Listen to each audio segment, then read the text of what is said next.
నీ కంటిలోనున్న దూలమును నెంచక నీ సహోదరుని కంటిలోనున్న నలుసును చూచుటయేలా. మత్తయి సువార్త 7వ అధ్యాయము ఇలా చెబుతుందండి దేవుడి వాక్యం. నిజమేనండి. ఈ రోజుల్లో ఎలా ఉన్నారంటే జనము మనలో తప్పులు మనలోనే ఉంచుకుంటాం. మనకు తెలుసు మనలో తప్పులు, దోషాలున్నాయి. మనం గూడా ఏం సరైనోళ్ళం కాదని మనకు తెలుసు. మనకు తెలుసు కూడా మనం ఎదుటి వాళ్ళ మీద ధ్యాస ఎక్కువ పెడతాం. ఎదుటి వాళ్ళ గురించి చెప్పడం చెప్పడం కోసం, వాళ్ళ గురించి చెడుగా మాట్లాడటం కోసం, వాళ్ళ తప్పుల్ని ఏలెత్తి చూపియడం కోసం ముందుగా ఉండే వాళ్ళకి మళ్ళే ఉంటాం. కానీ దేవుడి వాక్యం ఏం చెబుతుంది? తీర్పు తీర్చొద్దని చెబుతుంది. మీరు తీర్పు తీరిస్తే అదే తీర్పు మనకి దేవుడు తీరుస్తాడని చెప్పి చెబుతుంది. తీర్పు తీర్చే వారికి మళ్ళే ఉండకూడదంట. ఇదిగో మన కంట్లో దూలాన్ని ఉంచుకొని నీ సహోదరుని కంట్లో నలుసుని ఎలా ఎతుకుతున్నావు అని చెప్పి దేవుడి వాక్యం చెబుతుంది. నిజమే కదండీ! మన దగ్గర ఉండే తప్పులు మన దగ్గరే ఉంటాయి.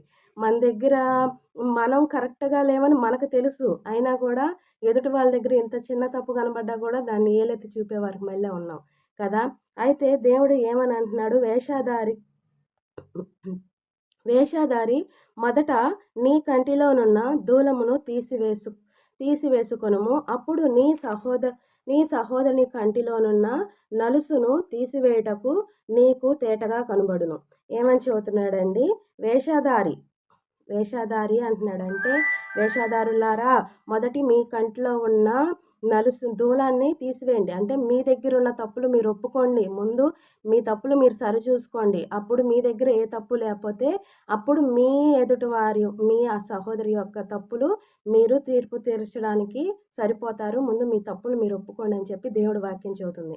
అయినా కూడా మనం ఎదుటి వాళ్ళకి తీర్పు తీర్చే వారికి మళ్ళీ ఉండకూడదండి. దేవుడి విషయంలో ఎప్పటికప్పుడు మనం తగ్గించుకునే వాళ్ళమే ఉండాలి. ఎప్పటికప్పుడు వాక్యాన్ని కనిపెట్టి చదువుకొని దాని ప్రకారం నడుచుకునే వారికి మళ్ళీ ఉండాలని దేవుడి వాక్యం చెబుతుంది.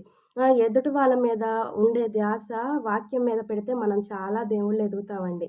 ఆమేన్.